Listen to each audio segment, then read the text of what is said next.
Hello friends, neighbors, Johnny Whiskey Neighbor here. Welcome down the Nook and welcome to a pretty different episode because we are not talking whiskey.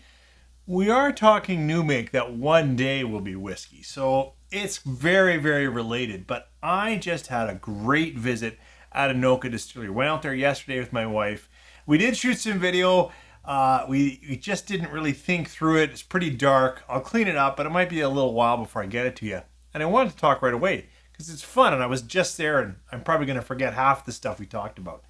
So this is Anohka Distillery and they are very close to releasing a whiskey. They've been producing spirit for a little while and I walked out of there actually purchasing this small bottle of new make, and this is some peated single malt new make from them because I just wanted to be able to remember the experience and I want to share with you some thoughts about distilling, about what I learned at Anohka, and kind of maybe help you understand this when it becomes whiskey spirit we all enjoy just a bit more.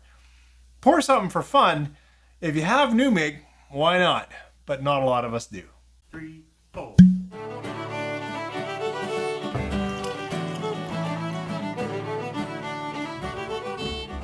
So, Anohka Distillery is just, 20 minutes, 30 minutes west of Edmonton here in Alberta, Canada. And they're really doing some unique things. They've got several copper stills and they do so many things on site. I'll get more into that with the video with Gurpreet, the owner and master distiller.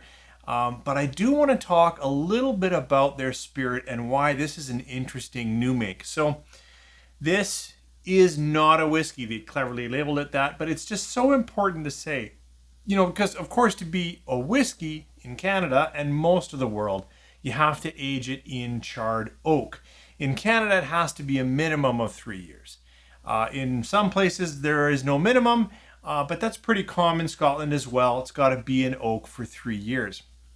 It doesn't have to be new oak, like making bourbon in the States. It can be any kind of charred oak. Anyways, I want to talk a little bit about what I learned from Gurpreet about how they're making their single malt. Now, this is a peated single malt. So I got pretty excited. I'm like, is this a Canadian peated single malt? He's like, well, it's Canadian made, Canadian whiskey, aged in Canada. But the barley in here is actually still from the UK. He's working with several local people to see if we can get some good Canadian single malt, malt peated barley. Boy, that didn't come out of my mouth well. There are a few sources. He's also got peat on his farm. And so dreaming about a day of maybe figuring out how to do that on site much, much later. So one of the things that I learned with Anohka is all the way through the process, Gurpreet and the good folk there are trying to do things a little bit differently. The way he would talk about it would be really ensuring the whiskey is bold and flavorful and none of this apologetic, calm and quiet Canadian stuff on the scene. He was pretty adamant about that, and that was fun.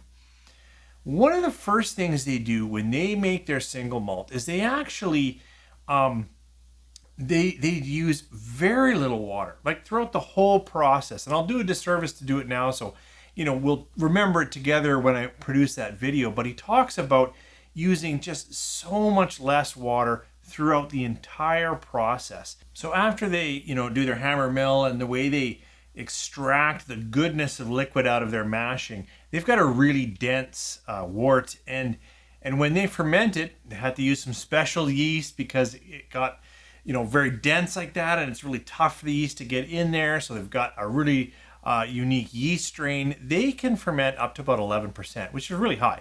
I think usually people are between that 6 to 8 in distilleries. So their alcohol content is higher already, which also saves energy. So anyways, the first thing to think about is the water that they use from their own farm and that they use significantly less of it throughout the whole process. Really cool. Let's talk a little bit about this new make and then I'll get back into the process.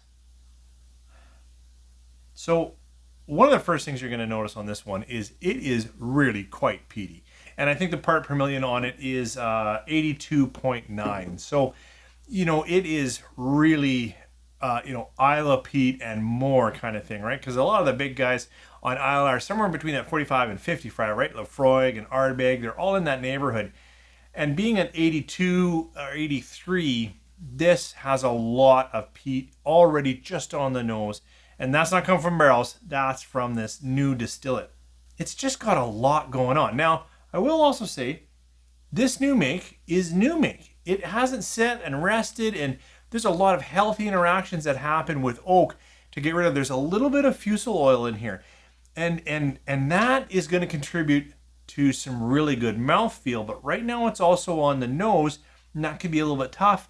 But some good aging in oak will really, really help. But let's first talk about the mouthfeel. So I'm going to take a small sip, it's 63%, just to see what I can get on the palate. So cheers.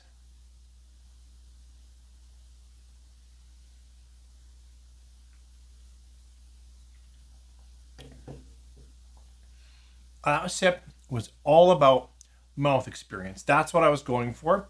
Again, not a whiskey. If I was giving you flavor notes, nothing like a whiskey. But it's really coating and really rich. And Gurpreet talked a lot about how that they really work to do that, right? They in their like even when they ferment into their low wines, you know, that first stage not ferment, distillation, they go to about 30% alcohol instead of down around the 20. And the reason for that is to actually ensure that all those fusel oils that are so important to mouthfeel actually stay with it into that final spirit distillation run. And that's not common. Most people, again, when you're a little bit lower in your first distillation, you'll get a lot of like oil on the top and stuff because it doesn't carry forward. It dissolves out. It doesn't stay in. You've got to have a higher alcohol. And like he said, when we get up to around the 30, it just keeps it all dissolved into their spirit still, and then they can, you know, pull it along however they want to get their heart from that stage. It's really interesting to talk about fusel oils because, like he mentioned, actually bourbons are known for having quite a few fusel oils, which contributes to a lot of the mouthfeel in bourbon. But Scotch is kind of low, medium, and you know we also talk about Canadian has like nearly nothing, and designed that way because it's really light and clean on the palate, but it really takes away from that chewiness, that waxiness, that mouthfeel. So they're working at mouthfeel when they're doing this. Gonna take another sip, but here I'm gonna try to get some flavors, like not. Again, so much of the flavors are going to interact. The esters that come through in distillation will actually, you know, break down and reform in barrel aging. And so this is a disservice like to what the whiskey will taste like. So I'm not chasing flavors for the whiskey. Please understand that. But now I'm going to chase at some other flavors to see if I can get them. You know, the peat on this is beautiful. And it really, really is in the palate. The mouthfeel is gorgeous. The peat is incredible. And I'm not really getting some of the other notes that I was getting on some of the other new make that I tasted there. I mentioned it kind of in the intro because I think I was remembering it, but now that I'm really being here, critical, slow, trying, I am getting some sugars, some sweetness. There is sweetness in the distillate, but I'm not getting as many of those fruity esters that I thought I would. But that actually speaks to something that they're really working on now. They have changed, as I understand, their distillate from where they started to where they are now. Anokha started, I think, following the Jim Swan method, where you're really shortening your head run instead of like lengthening it out.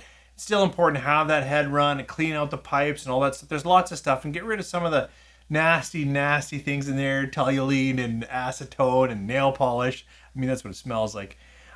So of course they have a head run, but now when they first started, they did it short because you do get more fruity esters. You carry it along. And that was one of the things that Jim Swan, along with an STR cask, was really known for doing, bringing those fruity notes into single malts. And so that if you age it less, you still get a lot of good fruity ester combinations, even if it's, you know, a 5-6-year-old whiskey. Normally what happens is those esters will reform if you age, you know, 12, 14 years in oak, and those fruity notes come back. And so that was some of the kind of the trick or the interesting, the Einstein of whiskey Jim Swan did. So they started with that. But here's a problem. When you keep the heads like short like that, yes, you get more fruity notes, but you also get a couple of other compounds that are a little less desirable. Just not so good. And they can age out even shortly in oak, which is good, but not in a dry climate. So in Alberta, we've got hot and cold. You're going to get lots of push and pull out of oak. You get that stuff. But it is so dry in Alberta. We're completely landlocked. And when they age their whiskey, they notice, after a year or so, it still really had stuff that kind of wrecks mouthfeel, or like it just had some problematic compounds that apparently just don't really get out of the barrel in dry climates.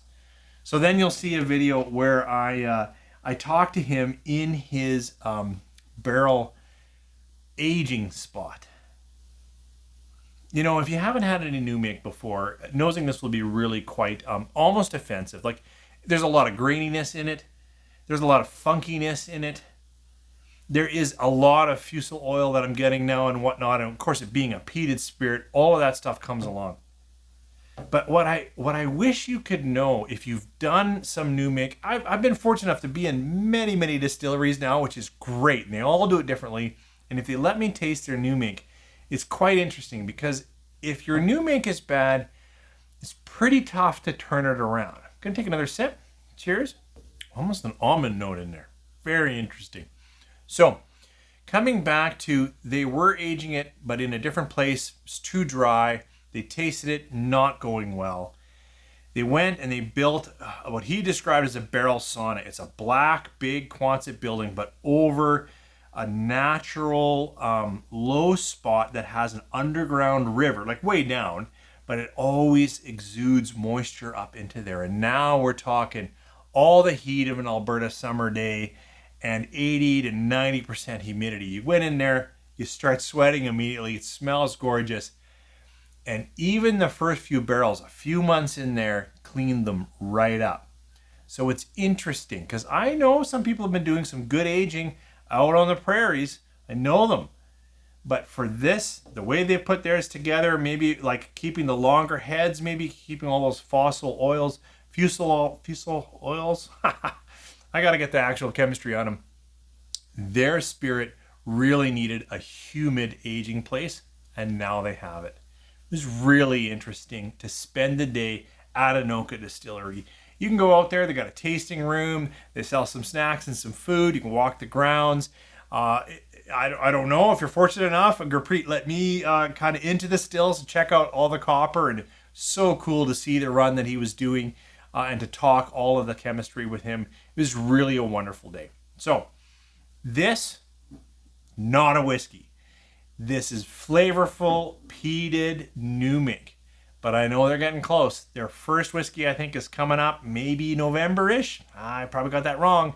And I know I'm pretty excited to actually taste their first actual whiskey. Thanks for joining me. Hope you found that a bit interesting. It was a little bit geeky, but I kept all the chemistry out of it and just talked broad concepts. Let me know what you think. And have you been to Anohka, or have you been to a distillery and walked through how they do their distilling and tasted their new make? Why don't you let me know?